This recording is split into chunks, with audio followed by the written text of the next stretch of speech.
You are live! Yeah! You are li- oh, you are live. I. Woo! This guy right here. This guy right here. So, somebody's gonna pull it up, and that's gonna be the first 10 seconds of the video. They're gonna be like, what is going on? He's like, whoa. What did I just click on? I am confused and now worried. Yeah, that's all right. We are here to Uh, help with the confusion.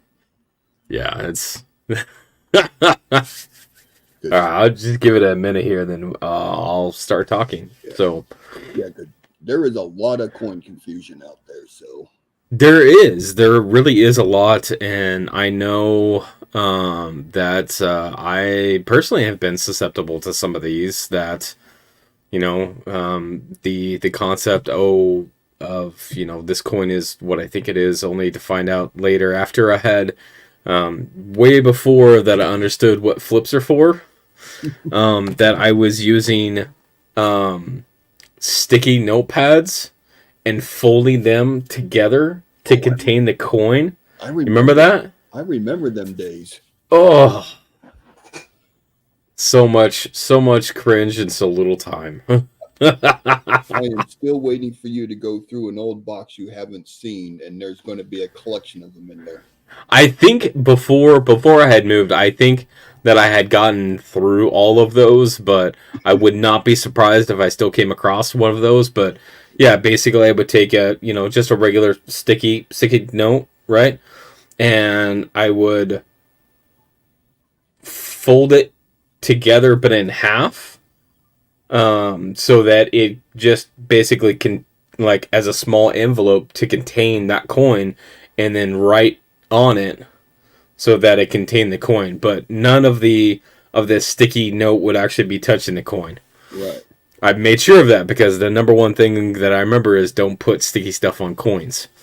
Like, tape does not belong on coins, and I think I've talked about that on one of my shows about how I think it was the coin packaging, and I showed the example of that they just put the piece of tape across it. And I'm like, this don't do this. I remember that. This is a no go. This is a You need to stay away from coins. That right there is what they call a party foul. 100%. It's the party foul that gets you kicked off the block, not out of the house.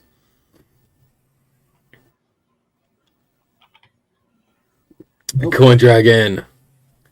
Yeah, sticky stuff's bad. Okay. Yes, that is 100% correct. What's going on, Dragon? All right. Tonight, I wanted to just have some dialogue, some conversation regarding some coin collecting misconceptions.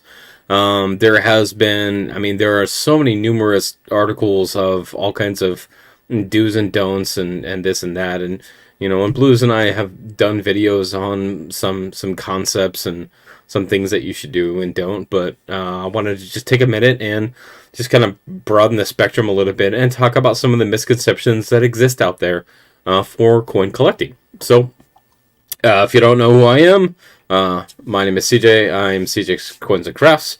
I make things with coins and stuff. I have a lot of coins. It's a problem. Not really. And this is Blues. So we have known each other through the coin community. So I asked him to be part of my my Monday night coin talk, because we talk about coins pretty often, like several times a week, pretty consistently. So I do very much value his opinion, and it's kind of some of the checks and balances that we have when we're looking at coins, and we want to get the other's opinion as far as what it is. So I do very much trust his judgment. I worked hard to get familiar with stuff and learn and try to pass on information. So I appreciate that, CJ. Yeah, and if you guys haven't checked out Blue's channel, do it. He hasn't put out many videos recently, but He has some really good videos on there about grading coins. He has some really, really cool videos that he went through and showed where the high points are some of the coins to make you a better grader when it comes to those series. So if you get a chance, go check his channel out, because he's done some good stuff. Okay, down to do it. Get to the chopper. I mean, Blues' website. uh, so, coin collecting misconceptions. One of the first ones that I had learned, and is still something I hear all the time, is cleaning coins. So, a lot of us that are kind of a little bit more self-taught and a little bit more guided in terms of some of the things that we've done is we know do not clean your coins, Yeah, you and jumped right. that's a black and white thing that we just is driven. Do not clean your coins. So a lot of people have coins that they think don't have value because they're not shiny and new. There are many factors that actually go into to determining the value of a coin beyond what it looks like. This particular misconception revolves around the idea that coins need to be shiny and newly minted to have value, and that cleaning the coin returns it to its shiny and new state. Um, and cleaning the coins is to get it back to the new state, and thus getting the most value out of it. And for nearly all cases, cleaning a coin will reduce or remove any residual value that's associated with it. Um, and there are some options for getting a coin cleaned, and I use cleaned with an asterisk next to it, because it's not necessarily cleaned. It's more about conservation. So there are professional grading companies that offer conservation services. I think both NGC and PCGS offer conservation that helps basically professionally clean the coins. There are other ways to do it. I'm not going to talk about them because the big thing is that unless your coin has significant degradation or corrosion, don't clean your coin. You will remove any value that you had in it to begin with. Mm-hmm. Um, if based off of some, um, I'll say experts, and I mention experts as in people directly with the ANA, NGC, PCGS, like industry people.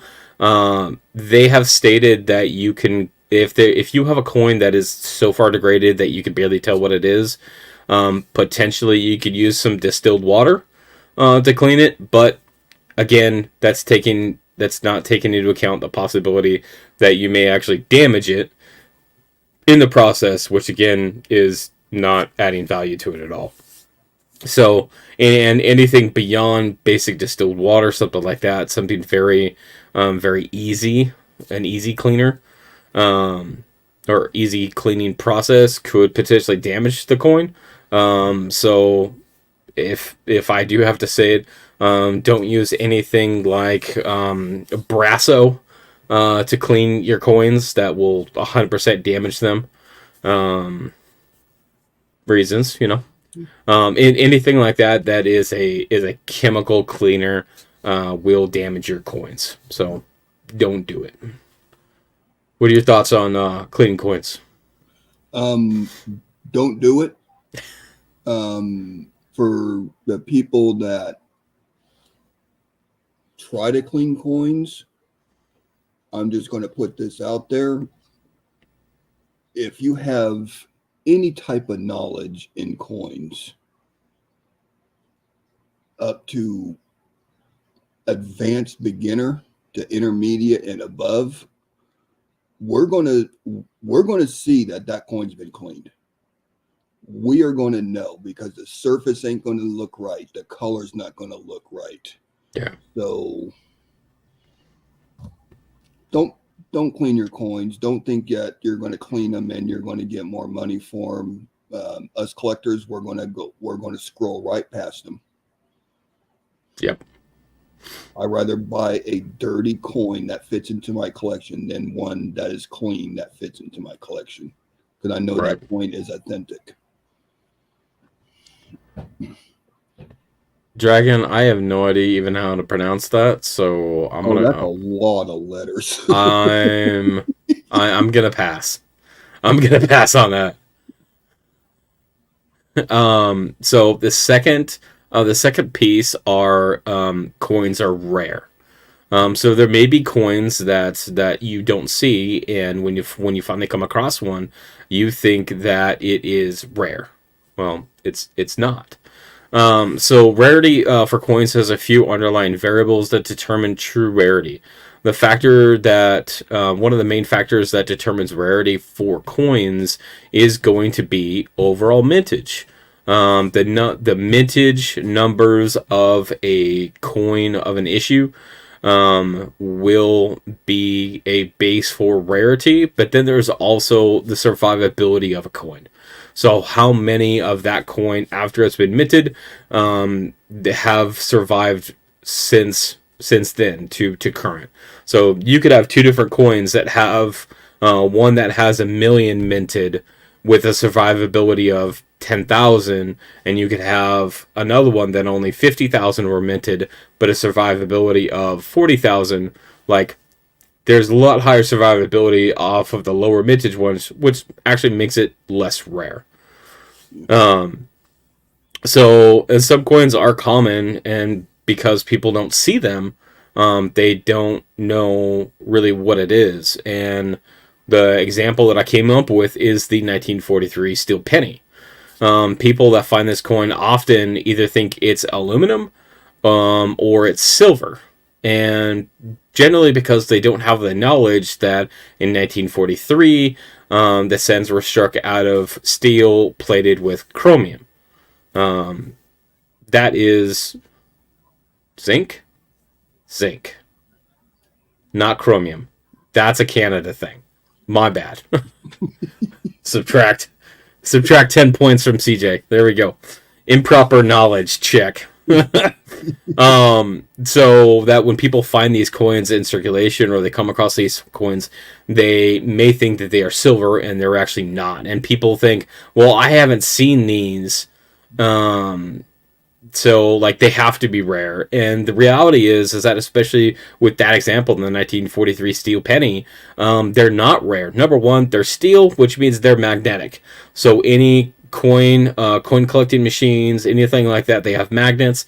They will get pulled out of circulation. So just because you don't see them doesn't mean that they're rare. Also, the fact that over 1 billion of those coins were struck, which means that that is actually a pretty common in terms of mintage numbers, common coin that was produced. Yeah. What's your take on rarity? I think one of the overused words that people are using is the word rare. I mean, within the coin community, we don't use this as a rare coin. This is a key date coin. This is Mm-hmm. a semi key date coin. And just using those terminologies, we know a key date coin is low mintage, low survivability. So, and semi key dates are a little bit more mintage or more of a low survivability form.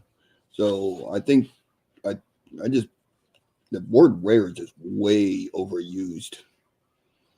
I think rare should be withheld unless you're actually describing something that actually has rarity, like one of these. Oh, This is what I would describe as something that is rare oh, because there's roughly 100 of these known, and that I would say that would be rare. and you threw me through a loop because normally the first thing you show on the screen is a book. No, I have that later. I have that plan too. I was waiting for the book to come out, and I'm like, See this book? This book is rare. Yes. But it's those kinds of things that rare instead of like, and that's what I don't like about it. Its usage, especially in the space of like internet auctions, like eBay specifically, where everybody has rare coin, like, and it's some parking lot, coin that they found out in the parking lot. This is a rare coin, no mint mark. Like that's not rare. Like give me actually rare. Give me something that there is, like I would even say like a 20-cent coin would be rare. In the sense that there was only 1.1 million minted in San Francisco. They melted 800,000. So the survivability just from that would be something that I would consider potentially rare. Isn't it the what the Sheldon scale that defines the rarity? Yes, and I believe that there is There should be something in the red book about it. the red book, or I know that in the cherry picker there is one. Yeah, the cherry pickers has it. I believe there's one in the red book. Have no idea where. A lot of good information in the. If you don't own a red book, you need to go out and get yourself. Okay, so Sheldon scale right there. Oh, and there's my book. Sheldon scale right there. Sheldon scale. So you got R1 common, R2 not so common, R3 scarce, R4 very scarce, and then right here R5 rare. Like that would be a black and white indication of where rare is adequately used. Do you remember what Sheldon scale replaced? It There was a scale replaced. that came out before the Sheldon scale, and then he came out with his, and that became the normal. Oh no, I don't remember that off the top of my head. You gonna look it up now? Yeah, if I can get off my chair. Sheldon scale, you're in my spot. Well, Coin Dragon, I can't help that Sheldon's in your spot. Um, All right, let me see if I can find.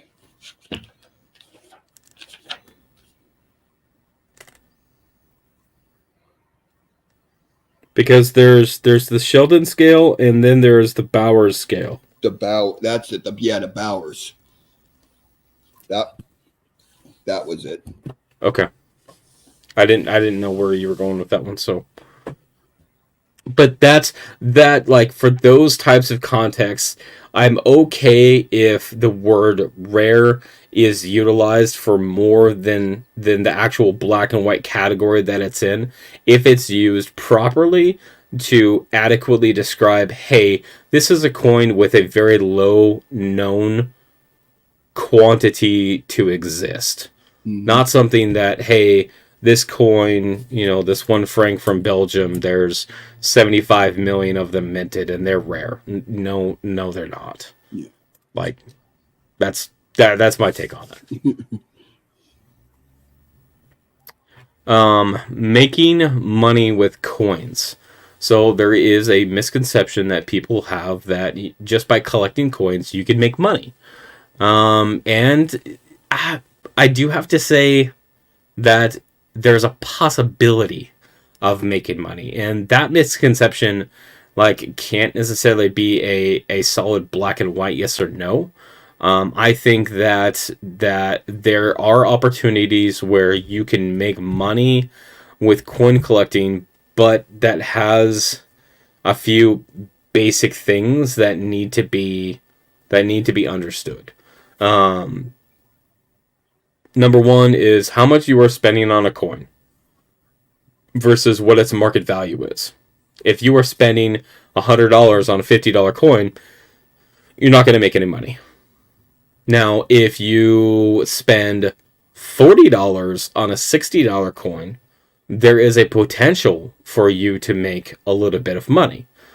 Now, there are a few things that can be done depending on how you collect, and that's where I think the real asterisk for this particular misconception is it is really going to hinge on your particular method or style of collecting.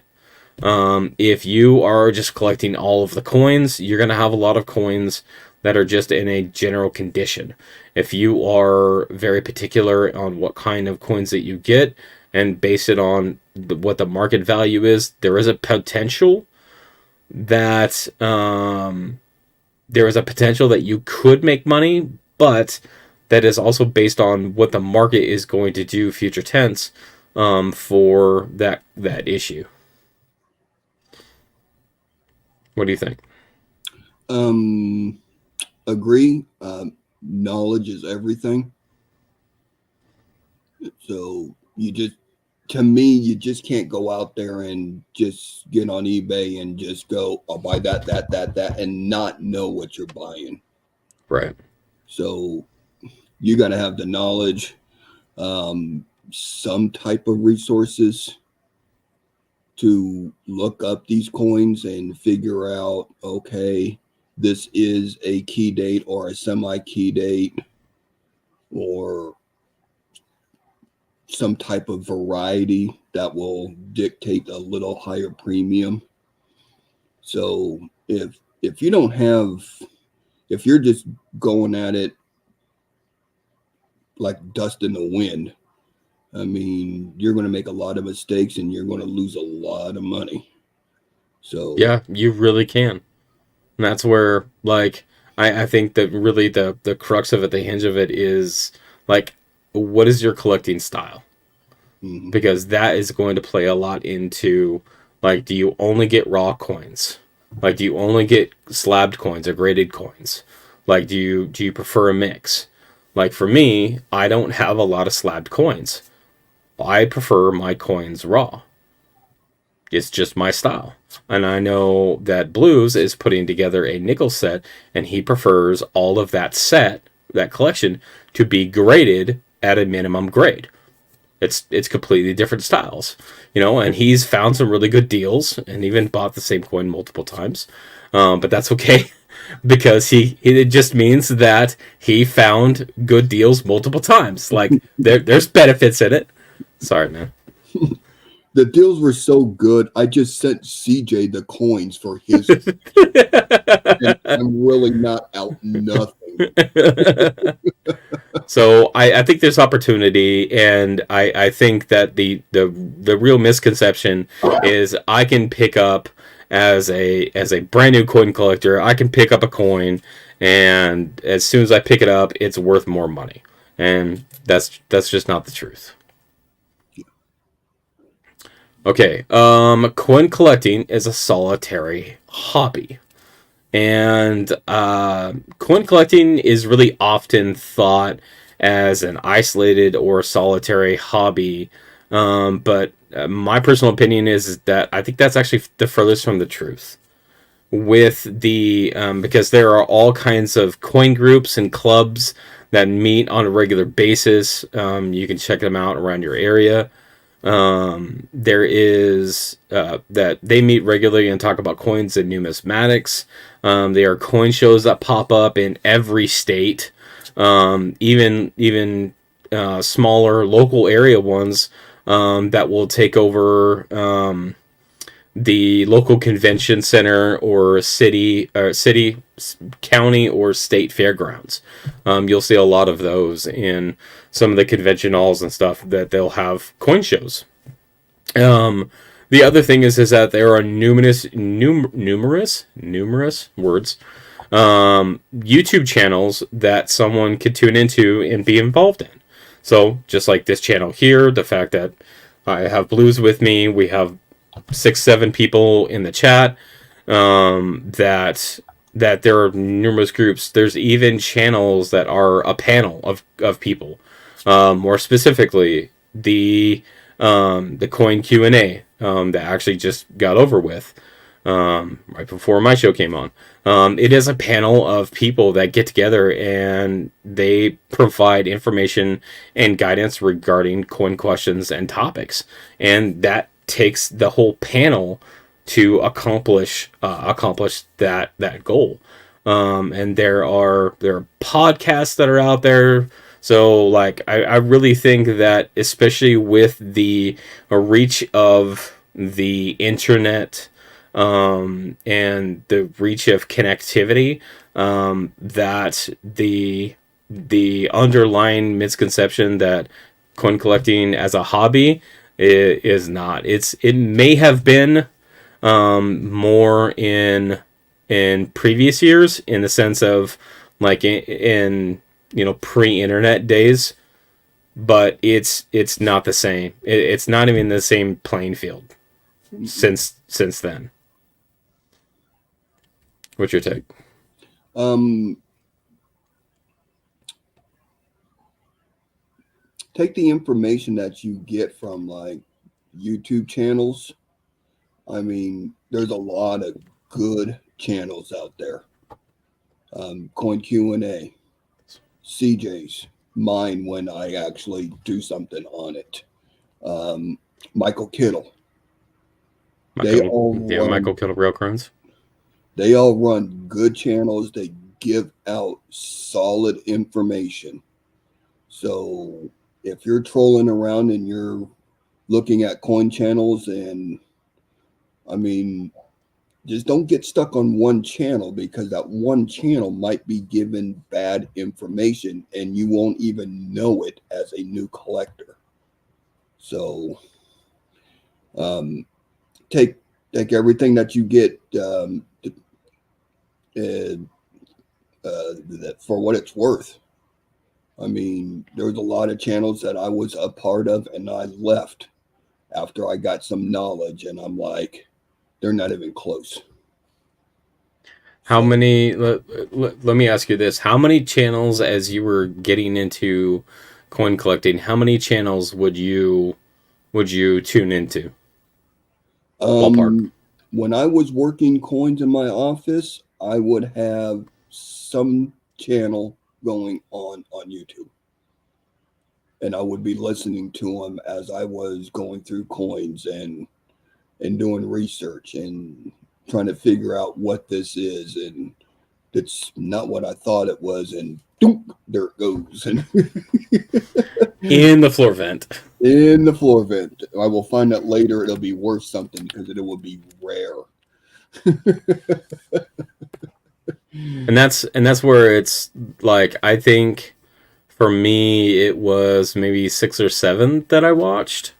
Um, like, and there's a lot of ones that channels that I still feel like have a lot of knowledge that you can find out there.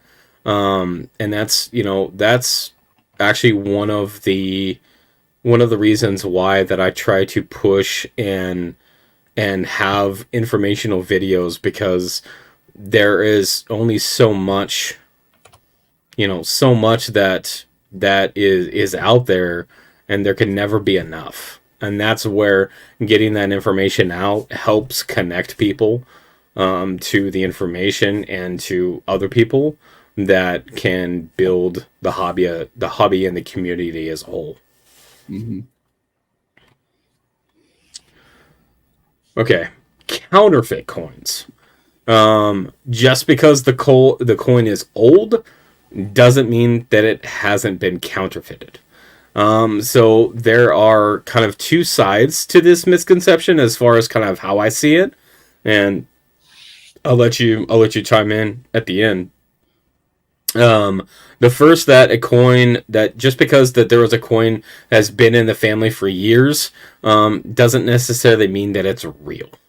Because the unsuspecting customers would purchase these coins thinking that they got a fantastic deal on a coin that's very rare, when it could have been a counterfeit. The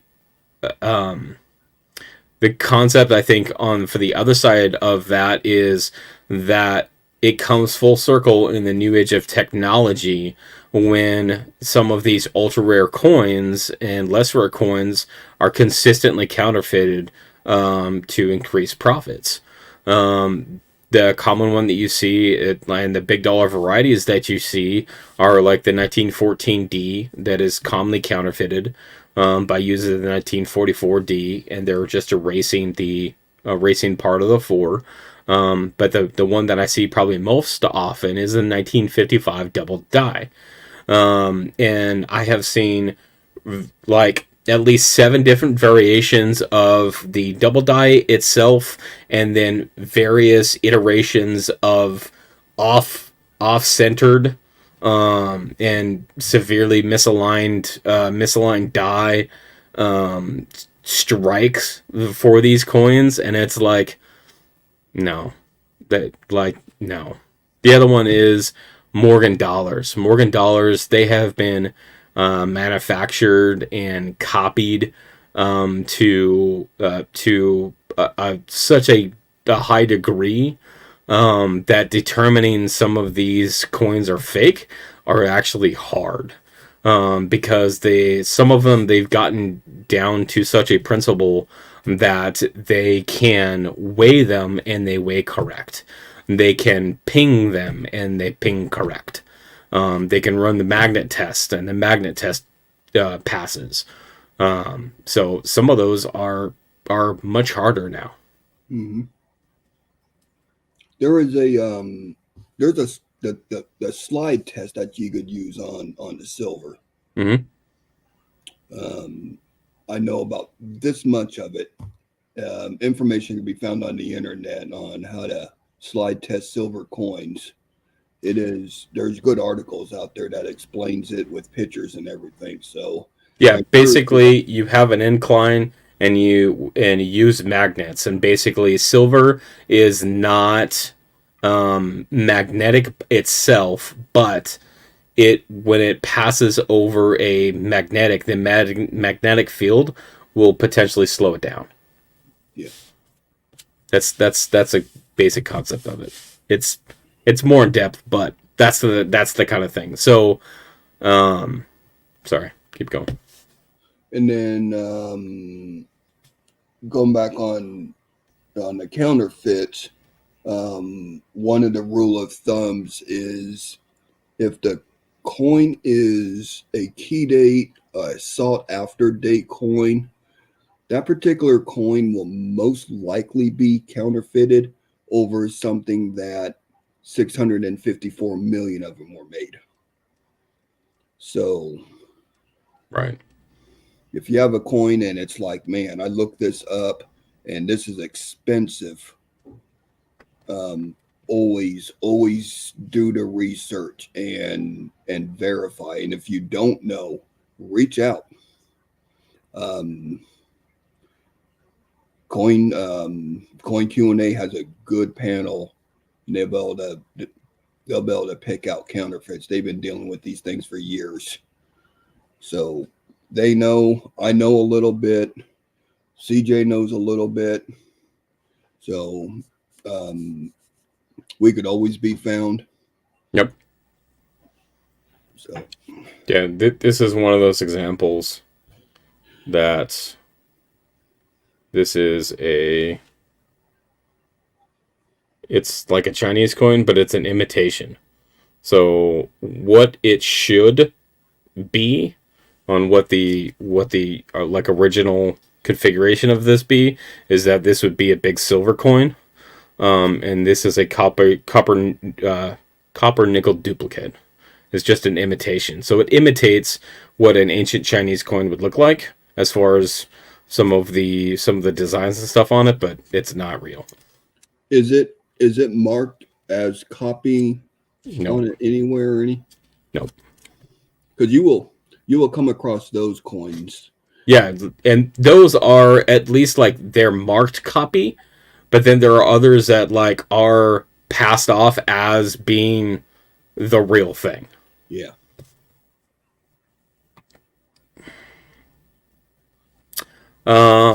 Auctions could be an okay place to purchase coins.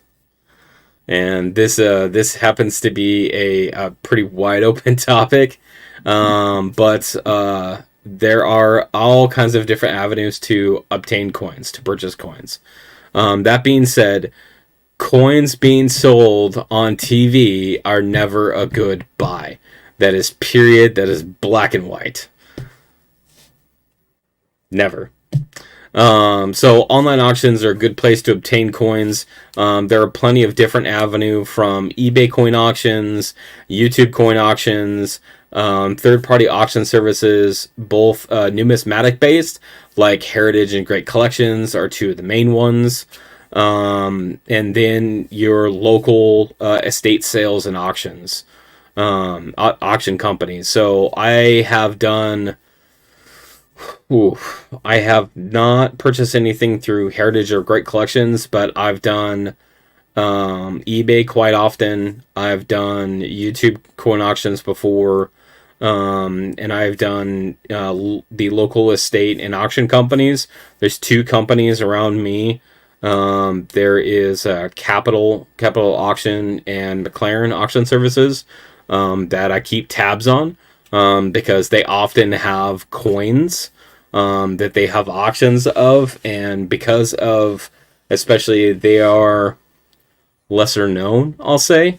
There is a much smaller audience that would be privy to that information, which generally means that if there's something that I can find, that I can probably get a good deal on. So, and I've gotten some pretty darn good deals in those auctions. Yeah.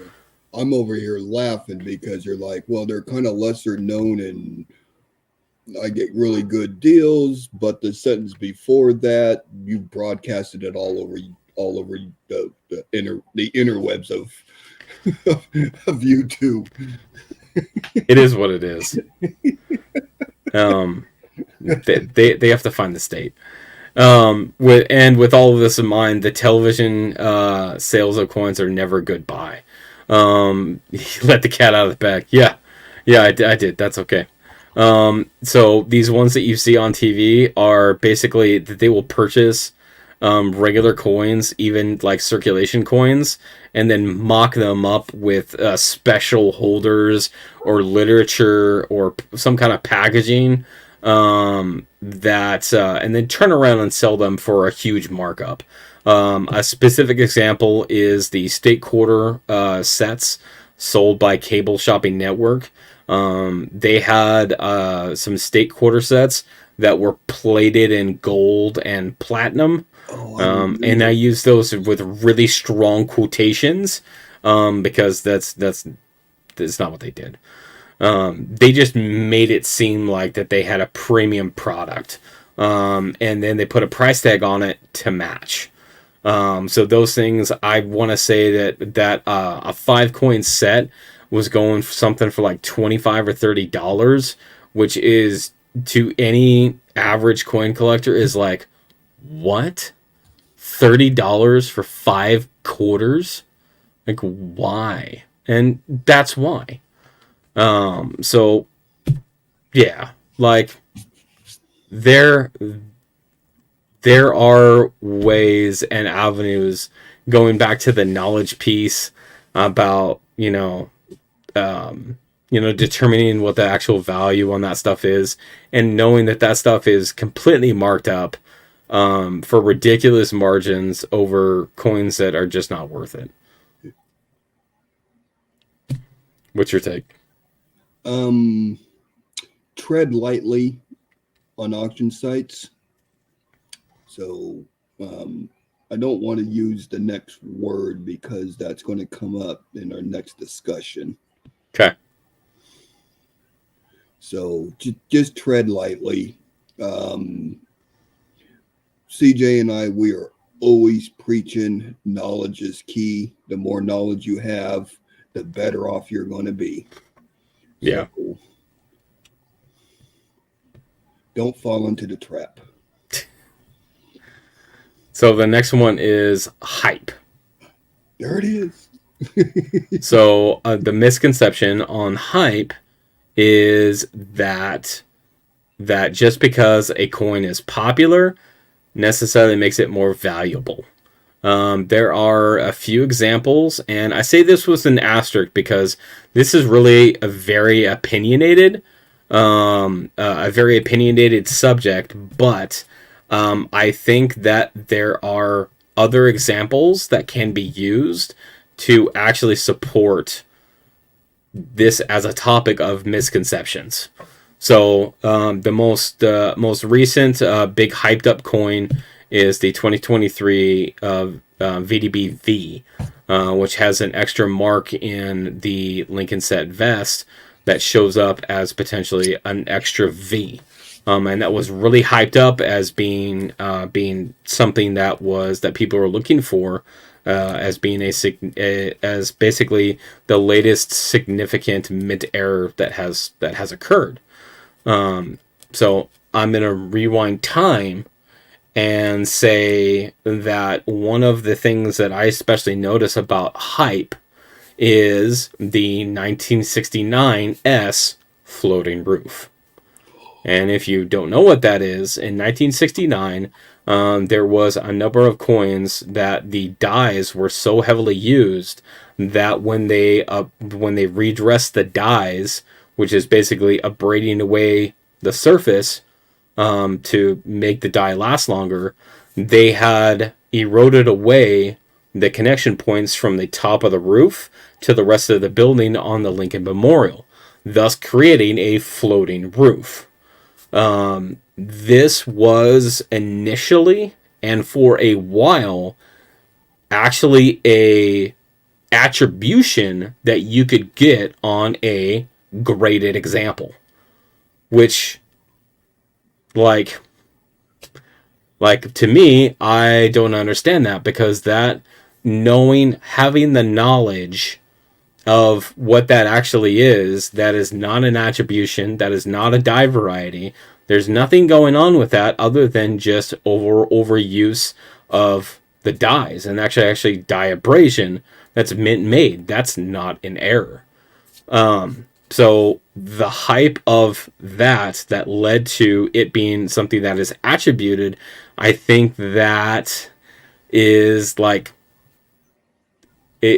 it's okay. Like, just because that something is popular for a short time does not necessarily make it more valuable. Now, I will also say that with an asterisk, because the market and the economy for those coins will 100% prove my opinion incorrect. However, looking at the long term scale, like the 1969 floating roof, everybody finds those. They're common. They're no longer valuable as they once were. I Okay, agree. you want to add to that? Nope, I got nothing. Okay, like I'm not talking I'm, about that. I'm going to call it how it is. And I think that there are some things that are out there that are unique in the sense of how they were created and how they come across. Like, there's the Washington Quarter Superbird. Like, there are the Bugs Bunny. Like, those things, I think, that have general numismatic interest, although, like, isn't necessarily a dye variety, which would like potentially give it additional value. I think that it really depends on what the actual situation is, and it's kind of hit and miss. Yeah. Got to remember when these type of coins are coming out and they're the new thing on the block, and the hype is getting there, and all the YouTube channels are talking about it and everything. Also remember that some of the hype is warranted. So, especially with like U.S. Mint releases. Yeah. So, just because we're sitting there talking about the hype and don't fall in, some hype is warranted. So, like some of the mint releases that were capped out Capped out and were capped out and basically sold out within minutes minutes. of release. Yeah. The re-release of the Carson City Dollar in what 2019? Something like that. Well, there was that, and then there was the re-release of the Morgan dollars in 2021 because Yeah. it was the hundredth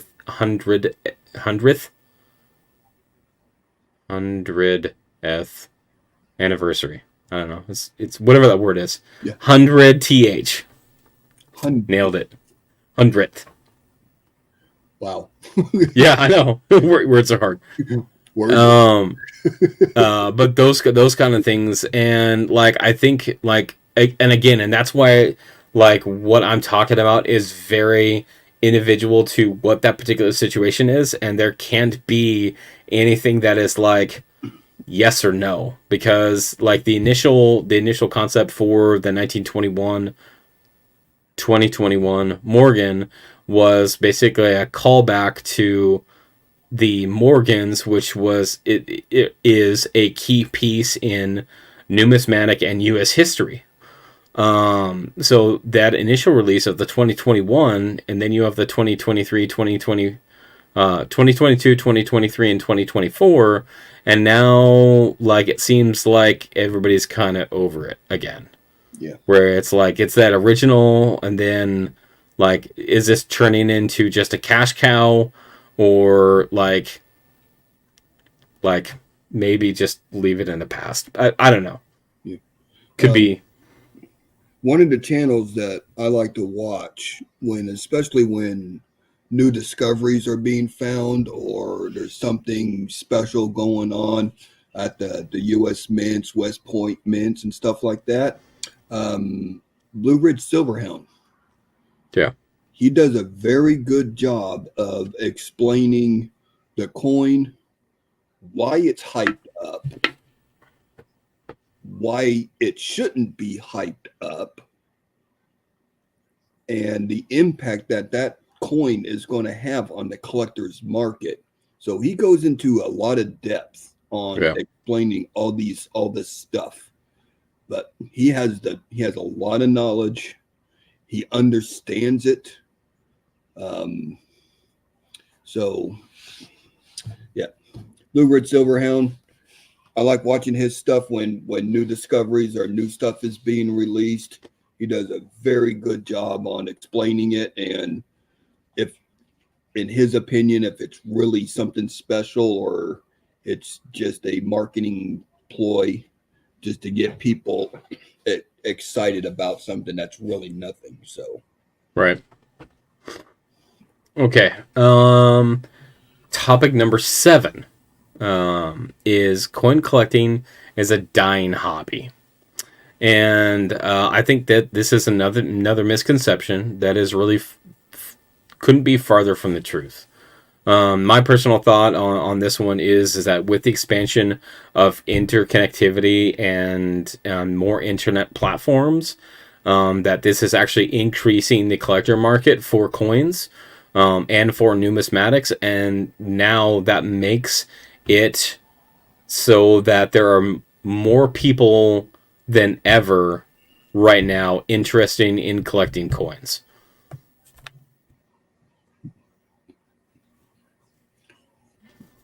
the internet really has opened up the avenue for coin collectors. Mm-hmm. So, with all the information that's out there, and you could look at this coin, you could do research, and you don't have to be like CJ and I and buy 15 books at $30 to $40 a piece. So we have the information. Well, hold on. What's wrong with my books? Well, I got shelves of them. So yeah, the internet has gave a lot of life back into coin collecting.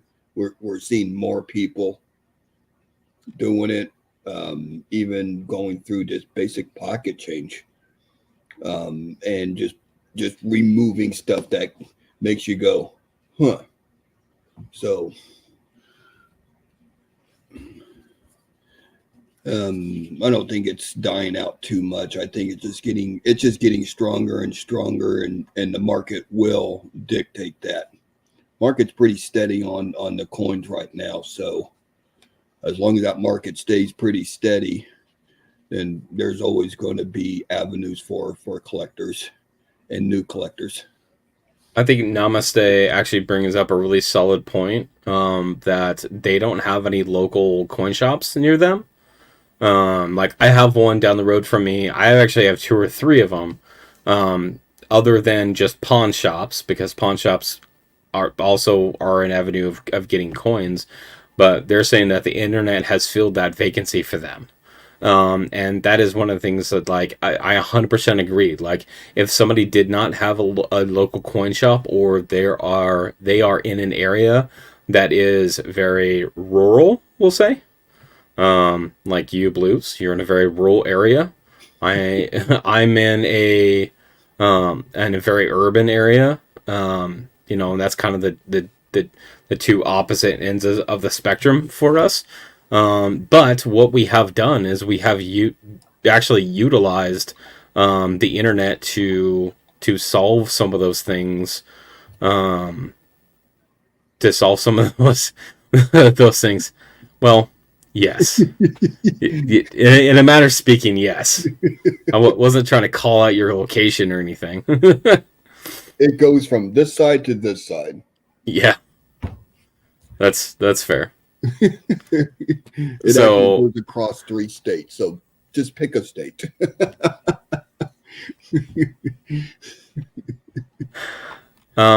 So those are just 7 coin collecting misconceptions that I put together, because I wanted to talk about those, because some of these that we've talked in bits and pieces of in some of the videos, and some of the live shows that we've done previously.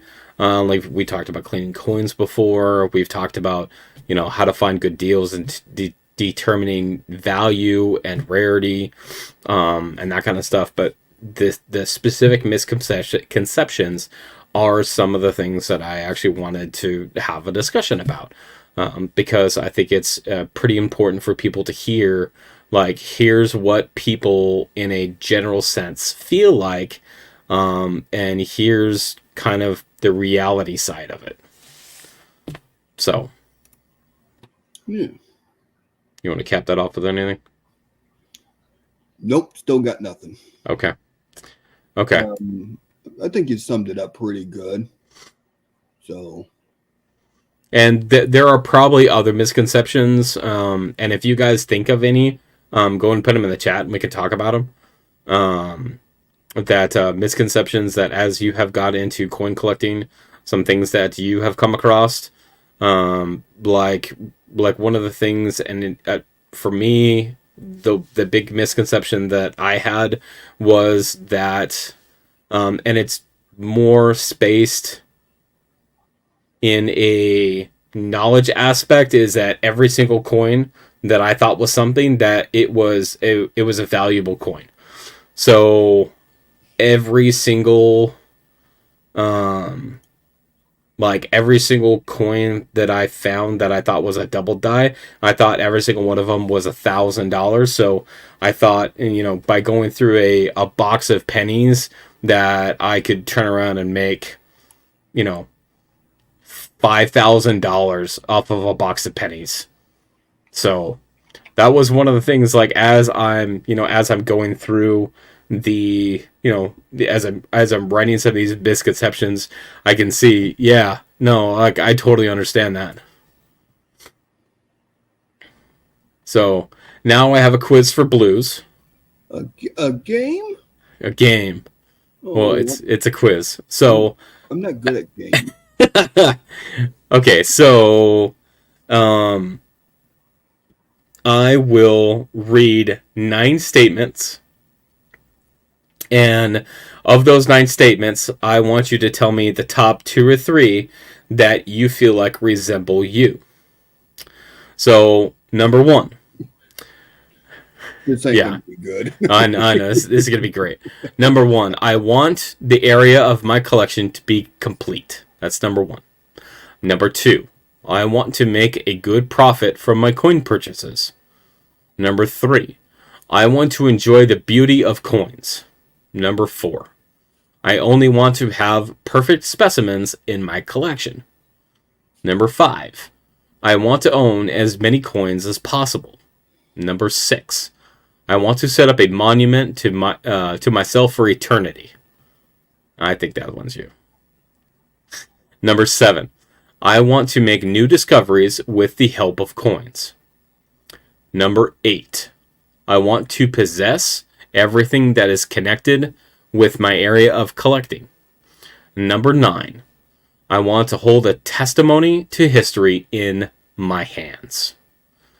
So out of those, which do you feel, top two or three, which do you feel like that you feel like that represent you as a collector? Ooh, I wrote down some notes Okay. with some keywords on it so I could try to remember which ones were which. Okay. I really like number one. So I want the area of my collection to be complete. That is So completing collections. Okay. I can understand that. all right. Number three kind of falls in with number one. If I'm going to have a collection, I want to have a nice collection. Okay. So number three is I want to enjoy the beauty of coins. I can't say number five because I got all the coins already. And number five is I want to own as many coins as possible. Number seven was the discovering new stuff, new discoveries. Yep. I think that'd be kind of cool. I mean, that'd be kind of like a bucket list item on finding a new discovery Okay. and having your name kind of attached to it. Okay. And then number nine, this is something CJ got me into last year. Is the the behind the scenes history of the coins. Because when you pick up a coin, you're like, oh, that's cool. But when you go back and you read about the history of it or the mint that it came from, it just puts a whole new outlook on how you actually look at that coin. So Yeah, for sure. I actually have four Okay. that will kind of define me as a collector. So if Hobbyist. these were like if there was like one word to describe each of these, number one would be the classic hunter. Um, Number three, the aesthetic. I probably pronounced that wrong, but I'm just gonna go with it. Um, Number seven is the researcher. 100% makes sense. Number nine is the historian. So I went through and I looked at, and I looked at these nines, and I kind of internalized it and said, okay, so if I'm asking myself these same questions, which ones would I be? I know. Go ahead. What do you think? I would say number nine, first of the list. You love the history behind the coins. And I've said that many times. Yes. I remembered. And I think the follow up to that one is number seven, the researcher, which 100% makes sense because I want to understand. I want to dig in to to find out everything about that coin. Where did it come from? What led to that existing? Like all of that stuff behind the scenes that people don't know. Like that's what I want to bring to light, because it gives a whole different perspective on the coins that we see. Like there's an entire history behind them. I kind of self-identified number 5. I want to own as many coins as possible. And what's really funny is that the category that is in is called the garbage chute. So I kind of feel a little bit called out on that one. But that's okay. Just because like one of the things that I think kind of resonates in the back of my head is a statement made by the late professor, in the sense that coin collecting is the only hobby that you can be broke and still have money. It's like, man, true words. No true words have ever been said. Namaste says, when I started seriously collecting, I was only interested in modern era stuff that has migrated to the other end of the scale over the years. I now find myself enamored with the history of it. I love the history of it, of some of these things. I love, and especially like, so number 8, I'll go through the list. Number 1 is I want the area of my collection to be complete. That's your classic hunter. Number 2, I want to make good profit from my coin purchases. That's a speculator. Number 3, I want to enjoy the beauty of coins. That's the aesthetic. Number 4 is I want to have perfect specimens in my collection. That's the perfectionist. Number 5, I want to own as many coins as possible. That's the garbage chute. I want to set up a monument to myself for eternity. Number 6, that's a self-exposer. Number 7 is I want to make new discoveries with the help of coins. That's the researcher. And this is another one that I think that connects to me, is I want to possess everything that is connected with my area of collecting. And that's number 8, the local patriot. Number 9 is the historian. I want to hold a testimony to history in my hands.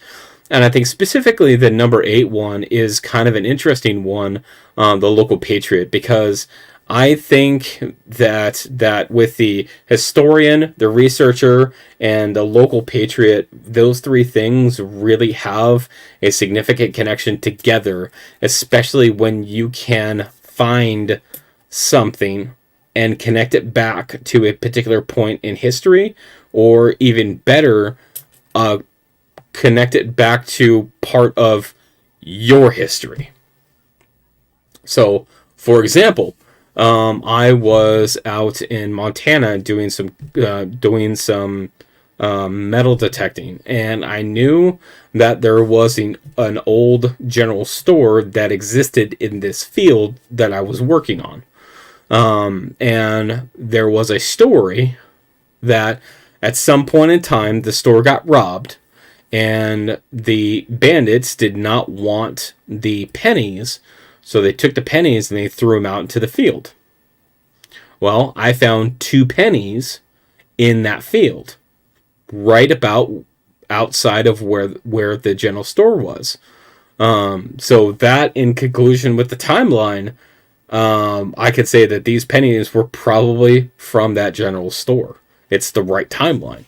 And what the kicker is not only could I tie that to a particular point in history that the story is based out of, it was my family that actually had that general store.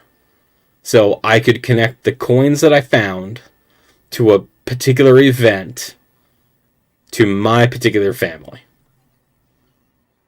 Like, that's cool. That's really cool. That's crazy. Isn't that wild?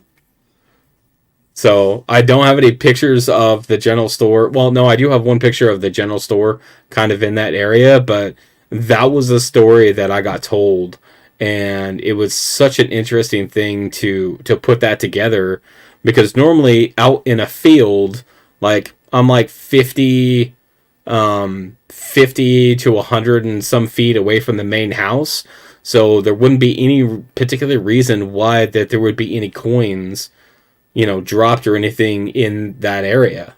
And the fact that these coins have been in, like, one I actually found on the surface, and it was a pretty old coin. And the other one I found just a few inches underneath the surface. So, but they were both in like basically a 20-foot area. So to find coins in that specific area, like they're well, unless they were dropped out of somebody's pocket, like. But again, like, why would you like? There wouldn't be any reason why that you would be, pulling chains or anything out of your pocket at that time, right? Yeah. It's just too random just to have a couple coins show up, knowing that the history behind that particular area. Yeah, I mean, you you could connect it. You could connect those coins with that particular event just based on location. I think just two random coins out in the field without no history. Yeah, okay. The kids were out there playing and wrestling around. A couple coins fell out. sure. But since you had the general store there at one time, and then you had the bandits and the robbery, and they didn't want the junk copper coins, and they just threw them. I mean, I could see where everything just kind of lines up to say, yeah, that these coins were most likely from this event. Yeah, and in all reality, there's going to be no way that I could prove that. Other like there's no way I could prove that, right? I understand that, but I think it's such a neat coincidence that that's what I'm going to believe, even if I know that the remote possibility of that actually being true is microscopic. But man, I think that would be cool. Yeah, I'd say you're right on par connecting those coins to that event. And that's a story that just gets passed down through your family. So I mean, that's a story that I'm passing down. yeah, Namaste says special pieces of my collection have written info I gathered. It's my hope that when it's passed down to the next generation, they will be drawn to the story of the 200-year-old coin Dad left them. That's solid. That is right up my alley, and especially when there's a story behind it. I think that you will get a lot more. I don't know, like a lot more buy-in, like a lot more like interest in those types of coins instead of just some random old coin. When there's a story tied to it, I think that will help like get the next generation also interested in coin collecting. I mean, there's a large possibility. Like I got into coin collecting only 5 or 6 years ago, and before that, like I wasn't really a coin collector, and it would just happen to be a project that got me started into it, only to find out, years later that my grandpa was actually a big coin collector. So he had a bunch of coins. So it's like, oh man, like it's some of those cool things that you just get passed down. yeah. Story time with CJs and Blues. I mean, that could be a thing. That could be a thing. That could, I mean, Monday Night Coin Talk is kind of also story time with CJs and Blues, but I Yeah, mean, in general. in general. But so that being said, that is kind of a recap of our topics for tonight. I want to thank everybody that came in for the show tonight. This is kind of a shorter one. It's only just over an hour. But I just wanted to have conversation on some of the misconceptions of coin collecting. So, if you guys don't already have me subscribed, please hit the subscribe button. I appreciate it very much. Hit the like button on this video. Blues put in a link to his to his channel, not chat, in the chat. So if you are not subscribed to him, please subscribe him, and we will look for videos that come out Thursdays for my U.S. commemorative series, and come back and see us next Monday night for Monday Night Coin Talk. We'll see you guys later. Have a good night. Thanks, everyone.